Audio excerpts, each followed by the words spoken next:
This simple mindset shift changed everything for my astrophotography. I used to only love 1 out of every 10, 20 shots. But after I realized this, I started loving about 1 every 3 images. So in this video, I will show you exactly what changed and how you can use this trick to transform your images. To start, let me show you my thought process for finding this mindset shift in the first place. So a few months back, I was sitting in front of my computer, looking at all my images open in a folder. And I was trying to find a pattern so I could improve my photography. And I decided, instead of looking at all the ones I liked and seeing what they had in common, I would look at all the ones I didn't like and see any patterns or anything in common between those. And to my surprise, I realized that on-point editing didn't mean that I liked the image. And this challenged everything I believed at the moment, because I believed that the better my editing in terms of the sky, the more I liked the image. So this apparently wasn't true, and I had to come up with another explanation. So I was thinking,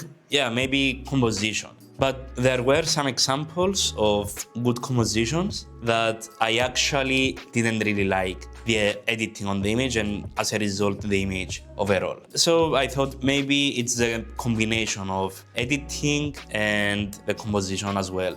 But again, that didn't seem to be the right answer. So I actually thought about this deeply for a few minutes, hours maybe, and it hit me. I got the realization. And before I reveal this to you, because it won't make sense, I'll have to take a step back and explain exactly what I mean. Because it uses the psychology of the human mind to make the image something we actually like. So I ask you, why did you start photographing nightscapes in the first place? What do you like about nightscape photography? Is it just the sky? If it's the sky, why don't you just take a photo of the sky with no foreground, edit that so you are liking like deep sky astrophotography, but with just a wide angle lens and the Milky Way, and ignore the foreground overall? You will probably say, no, I want the foreground too. I like the foreground as well. So on the other extreme, why don't you just take the sky patches during the night and then a foreground during the day, like landscape photography? You like both, why don't you do them separately? Because you like them together, right? And this is what I realized. It's not the sky that we love in our images, in nightscapes. It's not the foreground. It's the connection of the sky with the foreground. It's the connection of our planet, Earth, and the galaxy, or the connection of humanity, if you want to put it that way, in space. Because no matter what you connect in the foreground with the sky, it's that connection bringing the galaxy or space to our world that creates that magic, nice effect with nightscape photography. And it's what moves people and makes them go wow with the images, basically, and fall in love with either looking at the images or capturing them themselves. So you need that connection of the two. And so how do you do that? Basically, there are many ways you can create that connection, and every artist has his own way of doing it and expressing the emotions, the art, and everything. But there are 2 technical ways I have found that really help with the connection. The first one is to include something human in the foreground. So basically, either me standing in the foreground looking at the stars or enjoying the view, stargazing, or a house and building, maybe a car, a tent. I have a really nice image with a tent under the Milky Way and a comet that creates a connection. Basically something that shows, it's not just a random image of the stars.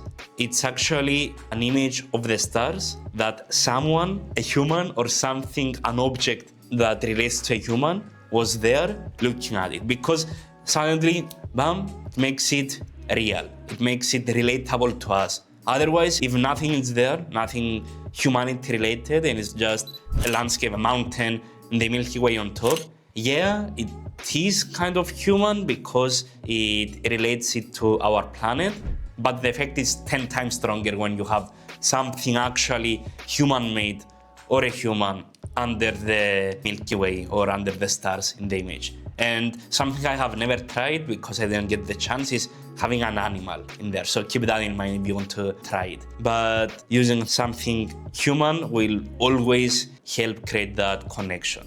The second method I have found is a bit more complicated to achieve during composing the image, but it's again 100% creates this effect, and it's depth. So basically you want to think of the image as something 3D. Like you have probably seen one of these 3D arts that the artist adds layers, and then as you move your head, everything moves in the background. You want to think your image of something similar, and it's difficult to achieve that because it's a 2D object, the image, but there are a few tricks to create the depth. First of all, if you have, for example, a tree here directly in front of you, or a bush, then a tree behind that, another behind, they get smaller, it gives a 3D effect of depth, because if you see the object getting smaller, the brain suddenly creates the 3D effect. And when there is a 3D effect in the foreground, as a consequence, there is a 3D effect with the sky as well. So the sky becomes the extension of the foreground, basically. And another way to create that is to illuminate the foreground, because light makes everything pop, become more 3D. So if it's a bit difficult to explain because it's basically just the way I see art in my mind. But imagine if this is the image, if the foreground pops here, so you get this effect from the light, your brain creates this as well for the foreground. This 3D effect, this depth effect, again connects the sky with the foreground by making the sky extension of the foreground or of the landscape. So this way you get this 3D effect and you create the connection of the foreground and the sky.